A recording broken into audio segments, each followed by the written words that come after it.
And he's attacking Farage all the time, which I think is incredibly dumb politics, actually, because he looks obsessed by him in a really unhealthy way. People presume there was corruption because people like Michelle Moan's husband were able to get over £100 million from the government. They're still disputing what you say, just to be fair. Yeah, they're disputing it, but the court has ruled regardless. Yeah. Starmer really, he is the epitome of why we're losing faith in justice.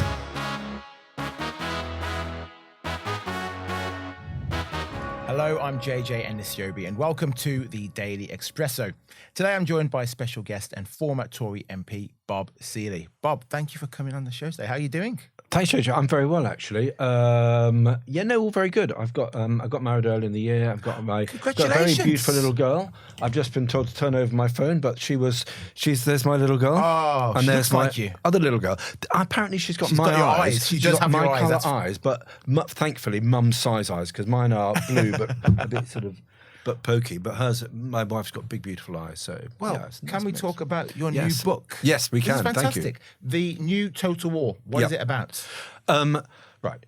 I've always been interested in Russian warfare. I lived in the Soviet Union back in the 1990s and then the post-Soviet states.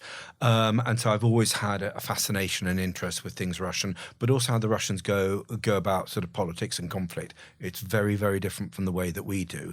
And effectively what Putin has done is developed a new form of total war where within military doctrine, you have all the tools of the state. So you have military and non-military tools, whether it's information, whether it's politics, whether it's economic and energy blackmail, assassination, espionage, develop of compromising material, sort of blackmailable sort of stuff. Okay. And he's just reinvented this new form of warfare, which I think is new enough to be new. Okay. And as well as telling the story about what's happening in Ukraine, because that's where he's applying it, I'm also explaining why it is a template for how dictators are going to attack the free world in the 21st century, the century that we're living in, whether it's Iran, whether it's China, whether it's in Georgia or in Moldova or Europe or America, et cetera, et cetera. So that's what I've said. It's partly an explanation of what's happening now in Ukraine, but it's also a warning to us all that we have to get serious about understanding this type of warfare. Well, if he has this total warfare, as you say, Putin, do you think the Ukraine can ever defeat Russia in this war? It's a really good question. I mean, look, the Soviets, the Russians, don't have the power that they used to have, JJ. But I mean, that's in one reason why Putin's developed this, trying to combine all these forms of power together, because they weren't as powerful. They're not as powerful in the traditional sense of having a big military as they were before. So he's got to make up for it. So he's going to use all these other tools to try to get his way. So he wants to be a superpower. Putin wants Russia to be a superpower, but they don't have the economy anymore. They don't have the people. Yeah. They don't have the technology. They've been a bit left behind by history in the last 20 years. And so what he's trying to do is basically say, if I combine all the tools of power, if I assassinate people and bribe them and use energy and information to make people in the West feel miserable about their societies or manipulate about things that matter to people, he can sort of exercise the power that he wants. In Ukraine, I think the jury's out. It's really going to be difficult to say what's going to be happening in 6 months' time. The Ukrainians are still fighting. Let's see what happens. But it's fair to say, when it comes to war, Putin is smarter than Starmer. Yeah, look, he's a tactical... I think Putin is a strategic disaster for Russia, but he's a tactical genius. And morality aside, I'm not talking about the morality of what he's doing, because it's just horrible. And yet child stealing is just disgustingly immoral. And it's a crime in anyone's books. Yeah. But what he's done is try to, as I say, be very creative about war. And certainly he's a lot smarter than Starmer is, sadly, on this. And, we need to get real. We need to get real about China as well. So, yeah. Okay. Yesterday, I sat down with Tory leader Kemi Badenoch, and honestly, I walked out a different man.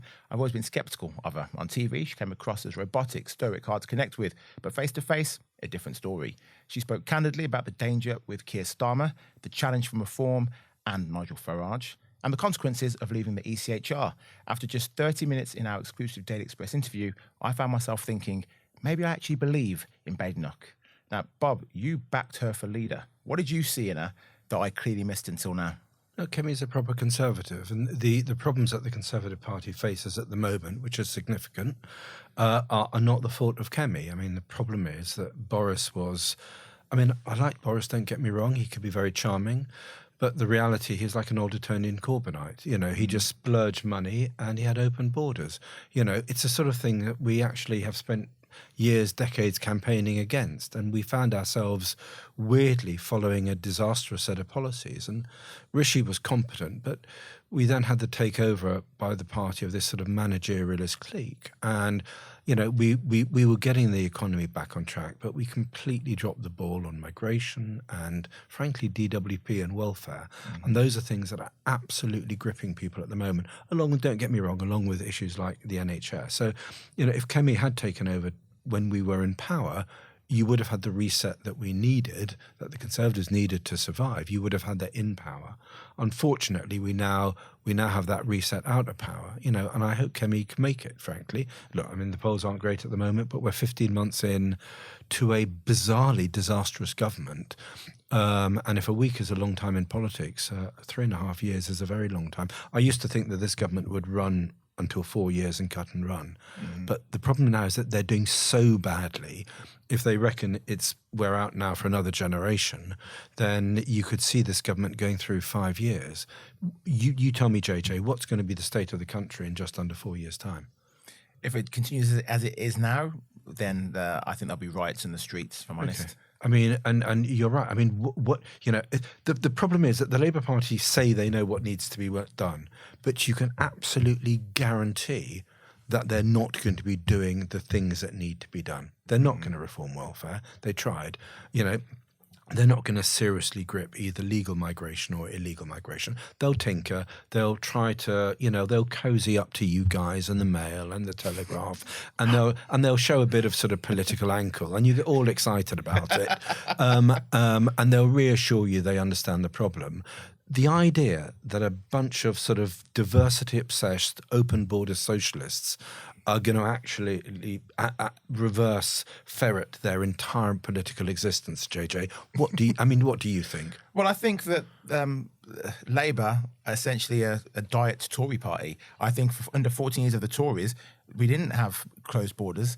The social state got worse. People became disenfranchised with politics, and people stopped voting because of 14 years of hellish behaviour from your party. Okay. So, and I think that's continued under Labour. So maybe we need another alternative now. Okay. Look, on the 14 years, I'm not going to sit here pretending that it all went well, because actually it came to a really sticky end. Although when Boris won, I think at the time we thought, or the thinking amongst MPs, we're in for another decade. Looking back in it with hindsight, what it was a British people saying, you've got one more chance, and we've supported you. Do not mess up. And unfortunately, then we had our sort of blonde old Etonian Corbynite who says, let's splurge and let's open our borders. But actually, to give credit, I just can't bear being sort of pointlessly partisan, because it actually makes for a dumb conversation, anything. Yeah. We were getting the economy back on track. Welfare claimants were going down. We were probably not doing it with the zeal that we needed to do it. Mm-hmm. And fundamentally, we didn't pick apart that disastrous New Labour Blairite state that we needed to do. And I think the problem is we then kept on with the same old rhetoric, but we found we were unable to make changes because of the Equality Act, because of the Human Rights Act, because of the 1951 Refugee Convention, because of ECHR, because of this patchwork, of a really tight patchwork of law, which just was constricting us every time we tried to do something actually conservative. And the problem is the managerialist clique, the managerialist element of the party, it didn't want to confront that, and they almost buried their heads in a slightly sort of this sort of aspirational, which is very important, economically aspirational language, and say we're going to be tough on migrants, when actually the reality was slipping away. And you're right. Look, we see. I've got Starmer's speech up because I know we're going to be talking about that. I'm more bemused than anything about the absolute lack of contact with reality. That, he's saying we fix this and fix that, and I'm sort of saying, you haven't fixed it. Either you've made it much worse, or you're just in denial about what you're doing. And I think we have a problem with the political classes just being sort of so breathtakingly out of touch with reality. Kemi's not like that, you know. But you're right; she's got a struggle. She's got a massive fight on her hands. The wider Tory party behind Kemi Badenoch? Yeah, look, I mean, yes, because they supported her and voted for her. I mean, the problem at the last election, too many Conservative MPs were not only to the left of their memberships, some of whom they were pretty unflattering about, which is, I think, very disrespectful, but they were also to the left of where the country was. And JJ, you will see as well, you know, the country's now becoming more conservative, more right-wing on issues when it's just about national pride. You know, we're fed up of being made to feel guilty about stuff. We're fed up of being taught that the empire was about slavery, when actually it was about the abolition of slavery. You can disagree with the concept of empires, but actually as empires go, British Empire was either the best or the least bad, however you want to frame it, in history pretty much, in the sense that it brought laws and liberation and railways, you know, throughout the world. Yeah. So, yeah, I just think people are fed up with that. I think they're fed up with you know, being taxed to the hilt and supporting people who have no intention of working, who will just game the system.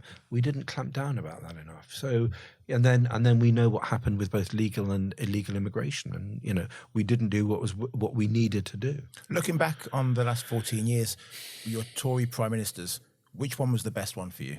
Cameron, Theresa May, Sunak, Johnson, Liz Truss. Rishi was very competent, but he was just competent within his bandwidth, and he didn't see outside it. And if you'd had a much more conservative figure who'd taken over then, which I don't think, you know, we had the option. It was either Penny or Rishi after Liz.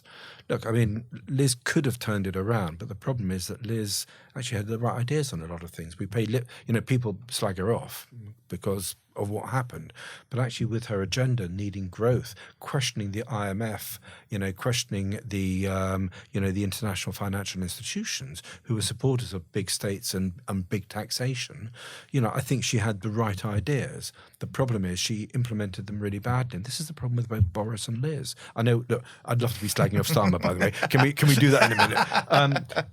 Is that look, if you're going to do something, it's worth to make sure you do it well. Yeah. And the problem is with Liz, she knew that people were going to be attacking her. And Boris, he knew that the BBC and the Labour Party, and sadly some people in the Tory party, some Tory MPs, were going to move heaven and earth to get rid of him. Don't give your enemy the ammunition so you increase the likelihood that they will succeed. Okay. That's what they did, sadly. But listen, that's a very good political answer. But who was the best of your former MPs, best of your former prime ministers? I genuinely don't know. They all had their strengths and weaknesses. Look, I mean, Cameron was the most successful, but I mean, Cameron laid the groundwork for the detachment from the Conservative Party from traditional Conservative voters. So do I think that was good? No. Who came afterwards? May. I just think that she messed up the Brexit stuff. I just probably reluctantly Rishi, but you know, I'm not hugely in love with any of them. Okay, well, sorry about that. I should be more positive. No, it's fine. Let's move on to Starmer. I know you're gagging for this, so let's go straight into it. From our Kemi exclusive to Starmer's big moments in Liverpool, the Prime Minister went straight for Nigel Farage, accusing him of not believing in Britain and branding him a snake oil merchant who thrives on national decline. Starmer didn't stop there. He asked, when was the last time you heard Nigel Farage say anything positive about Britain's future? He can't. He doesn't like Britain. They want to turn this proud, self-reliant country into a competition of victims. Fighting words from Starmer, who framed it as nothing less than a fight for the soul of our country. That statement, fight for the soul of our country, I think he stole that from Joe Biden.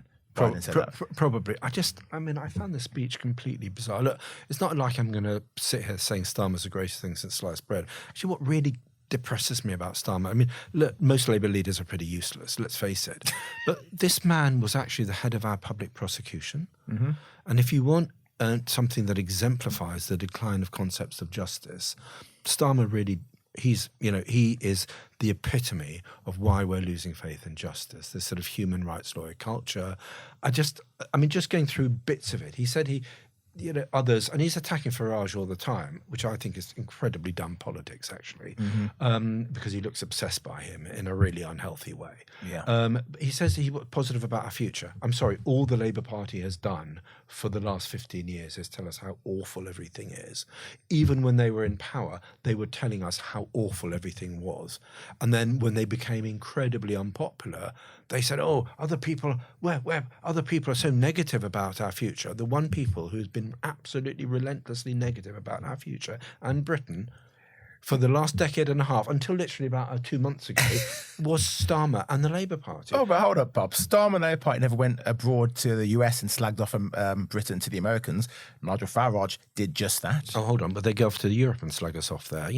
Starmer trying to overturn the vote. This man loves democracy about as much as, Vladimir Putin does. The competition of victims. Well, I'm sorry, this is another one, JJ. What do we think modern diversity-obsessed socialist left-wing politics is? It is a competition of victims. It's actually given a name. It's called intersectionality. It's where basically the more of an ethnic minority you are and the more of a sort of disabled you are, or you're sexually sort of in a minority, the more of a victim you are in our society. It's pathetic. What about judging people on the quality of their character rather than the colour of their skin or their abilities or disabilities? This is what and I'm married to a non-Christian. She doesn't give a damn about these things, and neither do I. I'm sure you don't either. Because actually, do you really want to be judged on your appearance? Is that really good for a society? And this is so when he talks about competition of victims, he's literally describing left-wing politics in the last 20 years, which are as obsessed about nothing about substance. It's all about the appearance of diversity. Not diversity of opinions. We can't be having that, but diversity of. And then look, he goes on and on and on. And country first, party second. Nobody believes that. Having standards, really? What about all the freebies, mate? It's like AI was asked to write a speech, almost ironic speech, written by a depressed librarian, a local government official, and a human rights lawyer, and you would come up with Keir Starmer's speech. But look, for people who don't like Starmer, I think the speech was very good because it now means they're less likely to get rid of him, and that's probably a good thing if you want this to be the last Labour government in our history, which it probably will be. Wow. Do you think it was a mistake for him to centre Farage and reform so much? I do. I think it's incredibly bad because it shows he's obsessed about it. And he's basically said that we're going to out Farage or try to. We know that they're not going to go near that. Yeah. So effectively, they're setting themselves up for failure.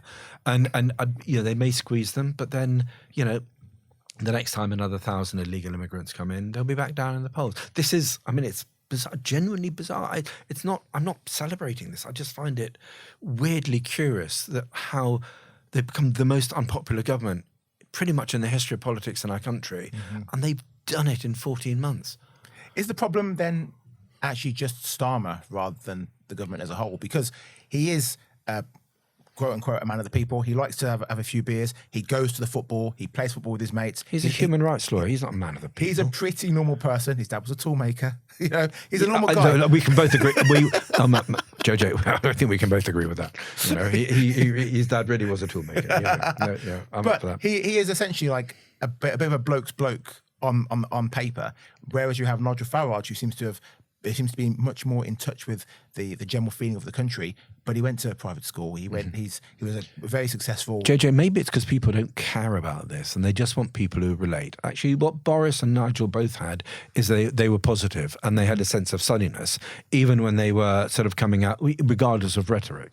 And I'm afraid for Starmer, he just comes around like he's disapproving of everything all the time. And it's not great. If you're gonna reach out to people, do it with a smile, for God's sake. Yeah. And he now says, "I love this country."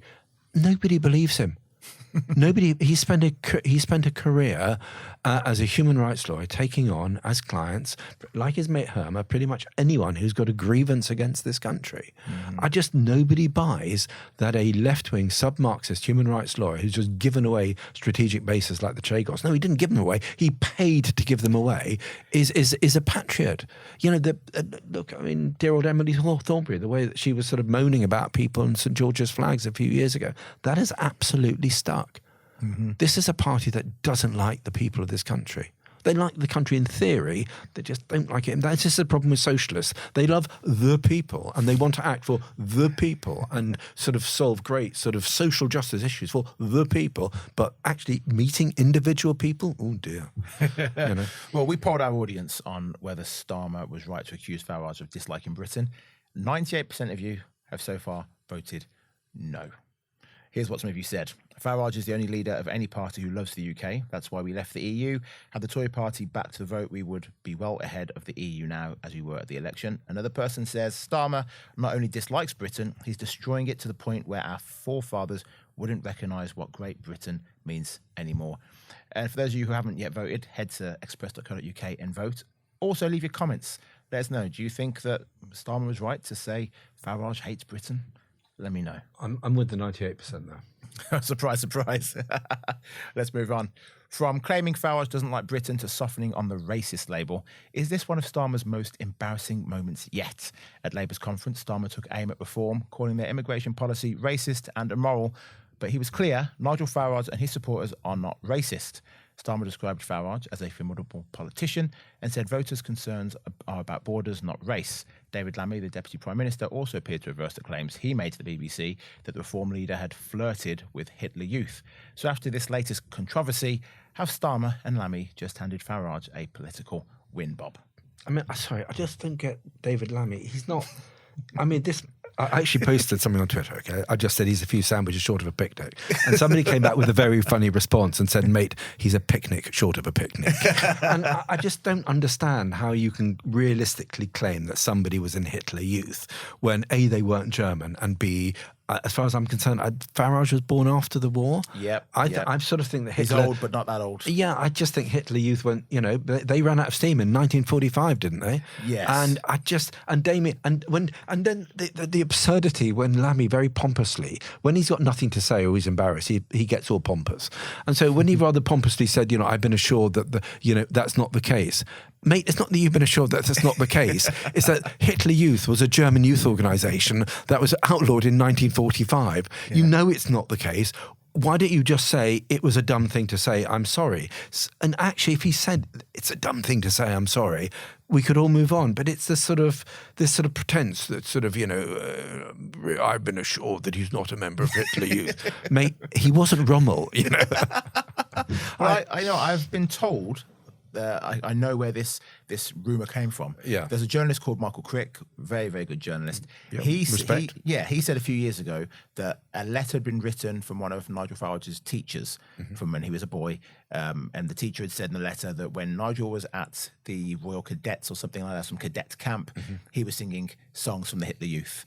And Michael Crick said, there's no evidence of that ever being true, except for this one teacher who'd written it in a letter. Who knows? But that's where this has stemmed from. But I presume it's like that Tomorrow Belongs to Us, which is that sort of the song very brilliantly sort of featured at the end of Cabaret when you get this sort of menacing air of what's to come in Nazi Germany. Yeah. So it's a really moving part of the film as well because you see the corruption of sort of or the decadence of Berlin, and then they go out to some pub in the middle of nowhere, and you've got this Hitler Youth guy. Pretty sure it wasn't Nigel Farage though. You know? Yep. But with Starmer saying Nigel Farage isn't racist and neither are his supporters, I do disagree with that. I don't disagree that Nigel Farage isn't racist, but he certainly would have some racists who support him, as there are with any political party. I'm sure. There are racist people who support Labour, there are racist people who support Conservatives. Oh, yeah, and I'll tell you what, I mean, yeah, and I'm sorry, the abuse that you get from people who are nominally on the left, but will very, very quickly sort of make offensive remarks based on a variety of things, including race, including mental health, all the things that the Labour Party say, they wouldn't go near that. Well, I mean, sorry, you see people who would nominally fit the description of these people being really full of hate. And the problem that I have, I'm sure there are some racists who support him. I'm sure there are some racists who support the Tories. I don't... Well, Labour had an anti-Semitism problem. We Thank you. We know that it happens. Thank you. I mean, they have had a huge anti-Semitism problem, and arguably now they are still uncomfortably close with the whole sort of anti-Zionism equating to anti-Semitism. Now, technically, they're two different things, but actually, I think they get lumbered together very, very easily. So when the Labour Party says, "Oh, they're racist," you're sort of thinking, what planet are you on? And B, opposition to mass immigration is not a form of racism. My mum was an immigrant into this country, yeah? My wife was an immigrant into this country, yeah? I'm selective immigration, I think, is actually really important and valuable. But I'm dead against mass immigration, although I'm the product of immigration. You are probably as well. I don't know what your views are, JJ. But actually just having anyone who comes and just processing all these people through who come illegally. They paid organised crime. They're coming from pretty misogynistic cultures. We are absolutely underestimating both the criminality but also the threat to women. I just think, what are we playing at? We're actively damaging our country. And we see what's happening with the grooming gangs, where you've had vulnerable white girls who've frankly been forgotten about by society. That's another matter, because you've had the breakdown in traditional parent structures.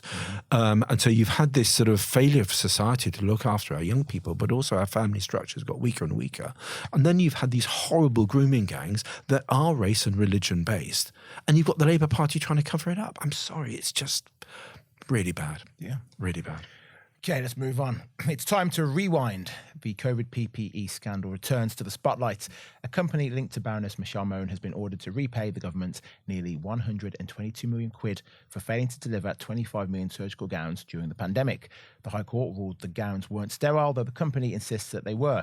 Baroness Mone and her husband, Doug Bowerman, claim they're being scapegoated, calling the ruling a political move to cover up the government's wider PPE mishandling.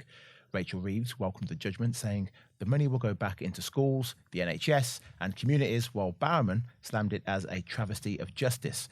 But the saga isn't over. Both a criminal investigation and a House of Lords inquiry are ongoing, keeping the PPE controversy very much alive.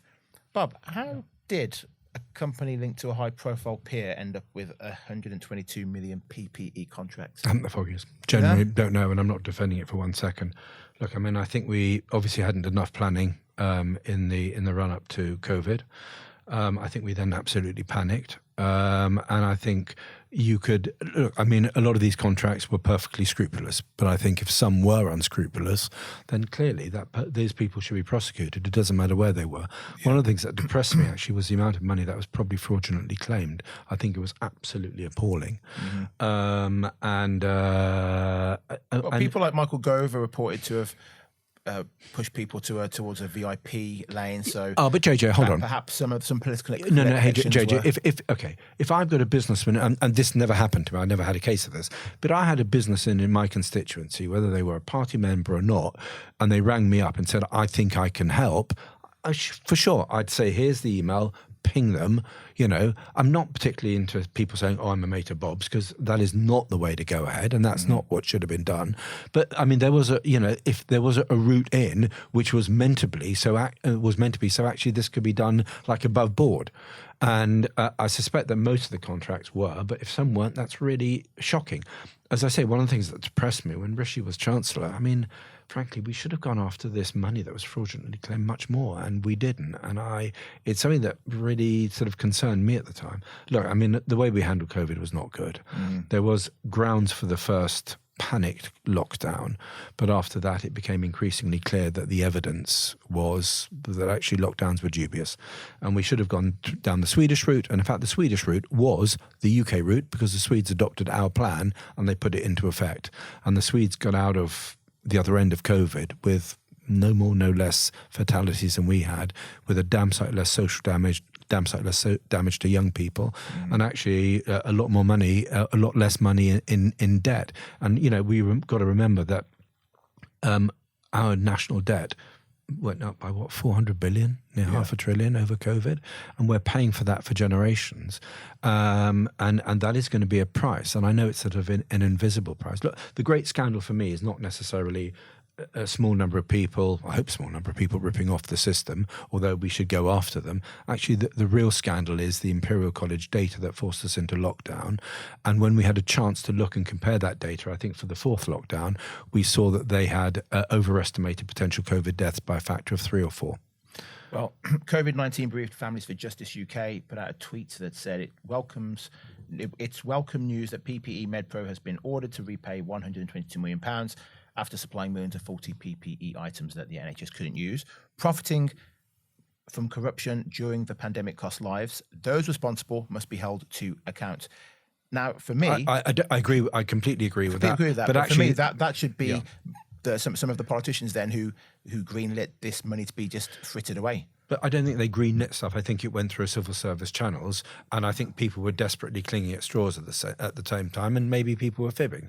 You know, if you're in business, you tend to sort of slightly exaggerate your claims in order to get the business, and then you try to get it right after you've got the contract. I'm not saying I defend that, but maybe that's what happened here. I don't know. But for me, look, I'm sorry. I think we're slightly missing the point, and I think one of the things that I think is absolutely extraordinary in this country is how little debate there was about how we dealt with COVID, given that it was 10 or 100 times less fatal than Spanish flu that hit us at the end of World War One. You know, and how we dealt with it. And it's absolutely important that we protected old people. And by taking infected patients straight into old care homes, we did the opposite, you know, which was terrible. But not only that, but actually then how we cope with it compared to how other people cope with it. I think we did ourselves a great deal of damage and we got it wrong. And there has been so little debate about that. I find that actually really worrying. And for me, I think if this had somehow been, they could pin this on right-wing versus left-wing politics, I think we'd never have heard the end of it. But because the media does not seem to be interested in how we handle COVID, despite the harm to generations, harm to our children, harm to schooling. I think the media has addressed that already. We can't just keep... I don't think it has. I think it has. And we had inquiries into it. No, but the inquiry is about sort of who did what. It's a typical sort of...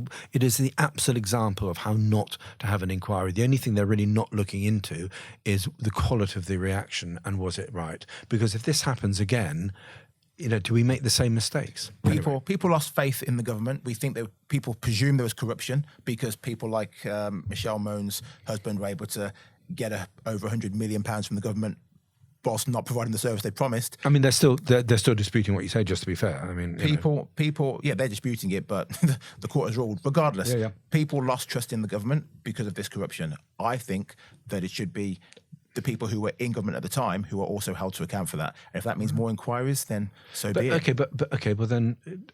The inquiry doesn't seem to be doing that. It's sort of basically who knew what when, who did what lockdown, with the premise that actually if we locked down longer and harder, somehow we would have saved more lives. It's not a premise that I buy.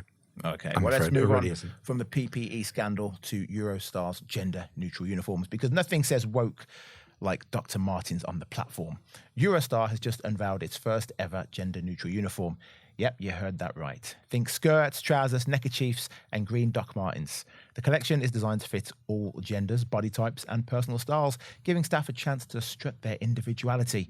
And don't worry, those old uniforms won't go to waste because they're going to be recycled into mattresses and hanging baskets.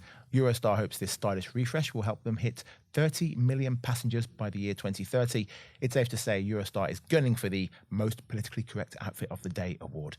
Bob, I mean, normally I see you on TV in suits. I've seen you in Parliament in your nice ties. Your sleeves often rolled up. You have the braces.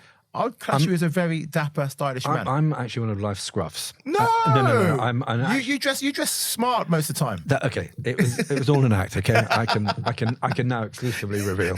No, I used to have, unlike some MPs, I used to have a lot of clothes in the office on a very long rack, which is pretty much the length of this room. So I'd have different suits and ties and shirts, and basically I would slouch around in jeans. and just an open neck shirt until I needed to do an interview or get into the chamber. In which case, the suit came on. I'd have a little sort of square handkerchief there, like you're looking pretty dapper yourself, JJ. Thank you very much. So and then I would sort of look smart, but actually, bit of an act, I'm afraid. Well, you're the same as my boss, Sam Lister. She wears jogging bottoms in the office, Nike tracksuits. Shocking. And then when she's on camera, she puts on her fancy clothes. Fantastic. But what do you think about this from Eurostar? So now you're going to see men wearing skirts on the platform.